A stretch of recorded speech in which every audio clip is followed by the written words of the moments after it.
Morning students, today we shall study the lesson A Letter to God. Before you read, they say faith can move mountains, but what should we put our faith in? But what should we put our faith in? They say faith can move mountains. लोग कहते हैं कि विश्वास जो है पर्वतों को भी हिला सकता है. But what should we put our thought in, लेकिन हमें किस में विश्वास रखना चाहिए? This is the question this story delicately poses. यही वो प्रश्न है जो इस पाठ में छिपा हुआ है कि आखिर हमें विश्वास किस में रखना चाहिए. The story is about a farmer whose name is Lancho. Lancho is a farmer who writes a letter to God. Lancho एक फार्मर है, एक किसान है. Who writes, जो लिखता है, a letter to God, भगवान को एक पत्र. When his crops are ruined, जब उसकी जो फसल होती है वो बर्बाद हो चुकी होती है. Asking for 100 pesos, और वह 100 pesos की डिमांड करता है. वह 100 pesos की डिमांड करता है, यानी वह कुछ मनी की उसे आवश्यकता होती है और वह गॉड से 100 pesos मांगता है. डज लैंचोस लेटर रीच गॉड, क्या लैंचो का जो पत्र है वो भगवान तक पहुंचेगा? इस कहानी में हम ये देखेंगे कि क्या लैंचो जो कि अपने भगवान पर बहुत ज़्यादा विश्वास करता है और गॉड के अंदर पर उसे बहुत ज़्यादा ट्रस्ट है, वह उसे पत्र लिखता है. क्या उसका वह पत्र भगवान तक पहुंच पाएगा? Does God send him the money, क्या भगवान उसे पैसा भेजेंगे? Think what your answer to these questions would be. सोचो कि आप क्या समझते हैं कि क्या भगवान उसे वो पैसे भेजेंगे या उसकी जो फरियाद है वह ईश्वर के द्वारा सुनी जाएगी. एंड गेस, और अनुमान लगाओ, हाउ द स्टोरी कंटिन्यूज, और कैसे ये कहानी आगे बढ़ेगी. Before you begin to read it, इससे पहले कि इस कहानी को हम पढ़ें, इस बारे में ज़रा सोचें कि क्या किसी व्यक्ति का क्या कोई व्यक्ति जिसका भगवान के ऊपर बहुत ज़्यादा भरोसा है, भगवान उसकी इस आशा यानी उसकी उस फरियाद को, उसकी उस इच्छा को सुनते हैं या स्वीकार करते हैं? आगे कहानी में देखते हैं. The house, the only house in the entire valley, sat as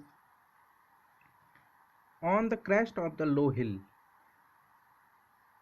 वो जो घर है लेंचो का, the only house, the only one, एकमात्र घर है, इन द एंटायर वैली, पूरी घाटी में. Set on the crest of low hill, जो कि एक निचली पहाड़ी की चोटी पर स्थित है. सेट ऑन द क्रेस्ट मैंने चोटी पर, ऑफ लो हिल, निचली पहाड़ी की, यानी छोटी सी पहाड़ी है, उसकी टॉप में उसने अपना घर बनाया हुआ है छोटा सा.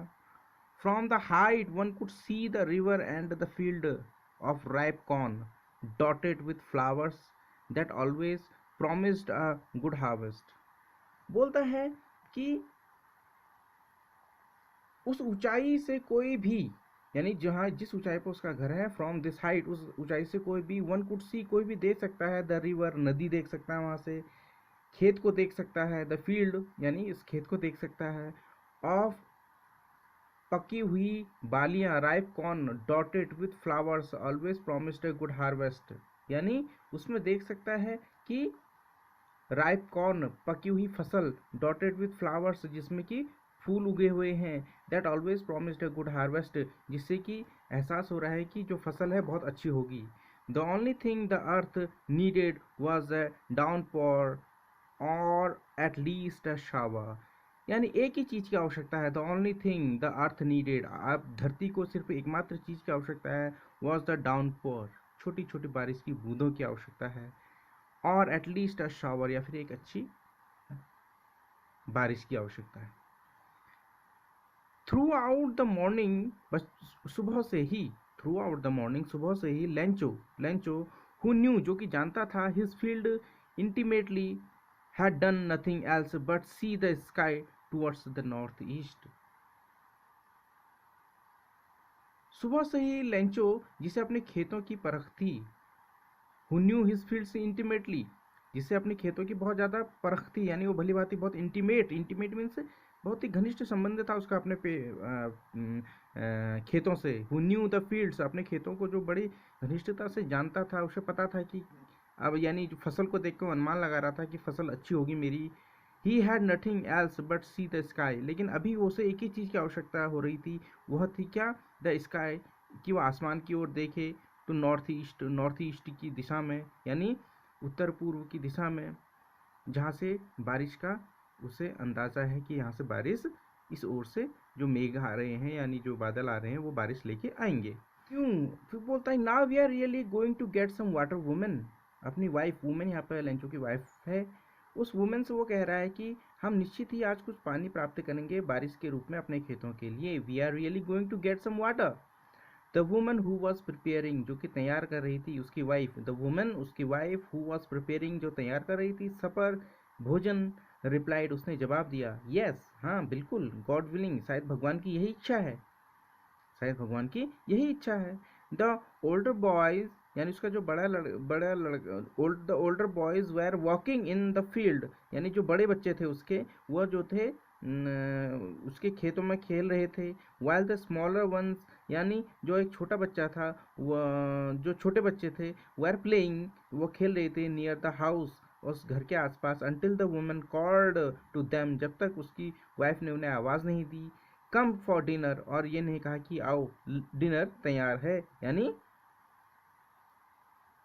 डिनर तैयार है, डिनर करने के लिए आओ, ऐसा उसने जब तक बच्चों को आवाज़ नहीं दी तब तक बच्चे खेलने में मग्न हो रखे हैं। It was during the meal just as Lencho has predicted big drop of rain began to fall, जैसा लेंचो ने भविष्यवाणी की थी ठीक वैसे ही बारिश की बड़ी बड़ी बूंदें नीचे गिरने लगी आसमान से। And the north east huge mountains of cloud could be seen approaching, और नॉर्थ ईस्ट डायरेक्शन से यानी उत्तर पूर्व दिशा से ह्यूज माउंटेन्स ऑफ क्लाउड्स, आसमान के बड़े बड़े जो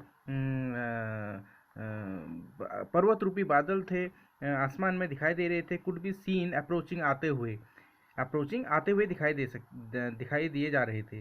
द एयर वॉज फ्रेश, हवा ताजी थी, एंड स्वीट, और बहुत ज़्यादा मधुर हवा थी, यानी कहने का मतलब बहुत ही शांत तरीके से आ रही थी। The man went out for no other reason than to have the pleasure of feeling of the rain on his body. The man went out, तभी वह व्यक्ति, यानी व्यक्ति कौन? Lencho. Out for no other reason, किसी और वजह से नहीं, सिर्फ एक ही रीजन था उसका आधे खाने में से उठ के जाने का। Than to have the pleasure of feeling, कि वह खुशी को अनुभव कर सके, ऑफ रेन, बारिश के आने की खुशी का अनुभव कर सके, ऑन हिज बॉडी, उस बारिश में भीगकर, यानी बारिश की बूंदों को अपने शरीर पर गिरते हुए महसूस करने के लिए, उस आनंद का अनुभव करने के लिए वह भोजन से उठकर गया। And when he return he exclaimed, और जब वह वापस आया तब उसने कहा, these are not rain drops falling from the sky. क्या बोला उसने अपने परिवार से कि these are not rain drops, ये बारिश की बूंदें नहीं है, फेलिंग फ्रॉम द स्काई, जो आसमान से गिर रही हैं। दे आर न्यू कॉइन्स, वे हमारे लिए नए कॉइन्स हैं, यानी पैसे हैं। The big drop are 10 cent, जो बड़ी बूंदें हैं वो बड़े पैसा है, यानी बड़ा सिक्का है जो कि 10 सेंट है। Pieces and little one are 5, और जो छोटी ड्रॉप्स हैं वो छोटी पीसीज जो हैं, बारिश की छोटी बूंदें जो हैं वो छोटा रुपया है, यानी बड़ी बूंदों को बड़े रुपये से और छोटी बूंदों को छोटे रुपये से वह कंपेयर करने लगा, यानी वह कल्पना करने लगा कि बारिश आ रही है तो अच्छी फसल होगी और हम अच्छा उससे मुनाफा कमाएंगे। With the satisfied expression he regarded the field, with the satisfied expression, बड़ी संतुष्टि के भाव से, विद अ सेटिस्फाइड एक्सप्रेशन, बड़ी संतुष्टि के भाव से, ही रिगार्डेड द फील्ड, उसने फील्ड अपने खेतों की ओर देखा। ऑफ राइप कॉर्न, पकी हुई फसल जहाँ लहरा रही थी। विथ इट्स फ्लावर, उसमें पुष्प भी आए हुए थे फसल में। Draped in the curtain of rain, और जो कि ढकी हुई थी in the curtain of rain, बारिश की परत से, यानी बारिश की जो शावर है वह उसके ऊपर गिर रही थी, यानी बारिश ने उस फसल को ढक लिया था। बट सडनली, परंतु अचानक, a strong wind began to blow, एक बहुत तेज हवा बहने लगी। But suddenly a strong wind began to blow, बड़ी तेज हवा बहने लगी, बिगेन टू ब्लो मीन्स बहने लगी। And along with the rain, और बारिश के साथ साथ very large hail stones began to fall, और बहुत बड़े हेल स्टोन्स, ओले गिरने लगे, बड़े ओले गिरने लगे, हेल स्टोन्स गिरने लगे, ओले गिरने लगे। These truly did resemble new silver coins, हालांकि ये बड़े ओले के जो ओले गिर रहे थे वो भी रिजेंबल, उनकी भी तुलना की जा सकती थी, यानी वो भी दिखाई दे रहे थे न्यू सिल्वर कॉइन्स, चांदी के सिक्कों की तरह। The boys exposing themselves to the rain, और जैसे ही ओले गिर रहे थे जो बच्चे थे वो भी बाहर आने लगे बारिश को देखकर, ताकि वह उन मोती जैसे जो ओले गिर रहे थे उनको देख सकें, पकड़ सकें। Ran out to collect the frozen pearls, ताकि वो कलेक्ट कर सकेंगे। टू रैन आउट, दौड़ के बाहर आए लेंचो के बच्चे, to collect the frozen pearls, उन जमे हुए मोती जैसे जो बारिश की बूंदें हैं, यानी ओले जो हैं उनको इकट्ठा करने के लिए। It is really getting bad now, लेकिन यह अच्छा नहीं हो रहा था, बहुत बुरा हो रहा था। It is really getting bad now exclaimed the man, उस व्यक्ति ने कहा, यानी लेंचो ने कहा, ये तो बहुत बुरा हो गया, ओले गिर गए। I hope it passes quickly, मैं आशा करता हूँ कि ये ओले गिरना जल्दी ही बंद हो जाए। I hope it passes quickly. It did not pass quickly, लेकिन यह जल्दी बंद नहीं हुआ, ओले गिरने जल्दी बंद नहीं हुए। For an hour the hell rained on the house, यानी एक घंटे तक, फॉर एन आवर, एक घंटे तक, the hell rained on the house, घर के ऊपर और फसल के ऊपर जो है ओलों की बारिश होते रही।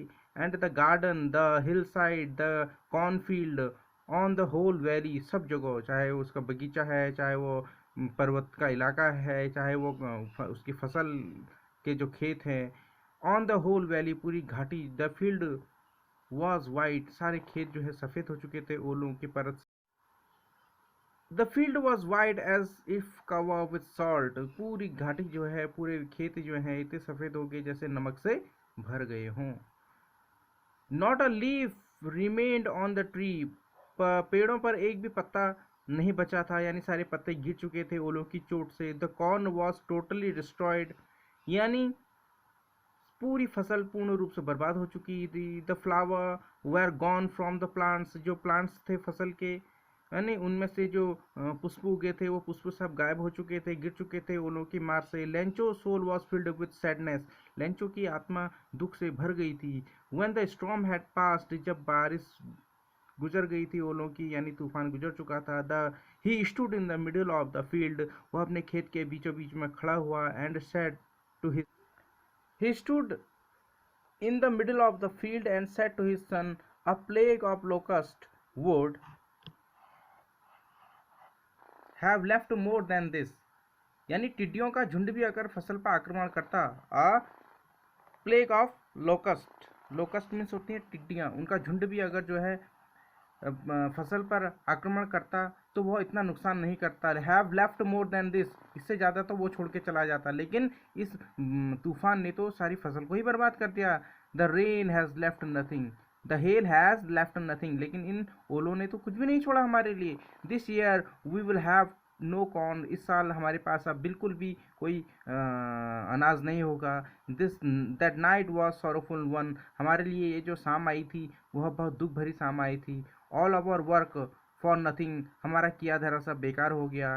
There is no one who can help us, ऐसा कोई भी नहीं है आप इस यहाँ जो हमारी मदद कर सके। We will all go hungry this year, आज इस साल हम शायद भूखों मरेंगे, ऐसा वह सोचने लगा, क्योंकि तूफान ने यानी ओलों की बरसात ने उसकी पूरी फसल को बर्बाद कर दिया था। तो फ्रेंड्स, ये था पार्ट 1 आज के class a letter to God lesson के ऊपर।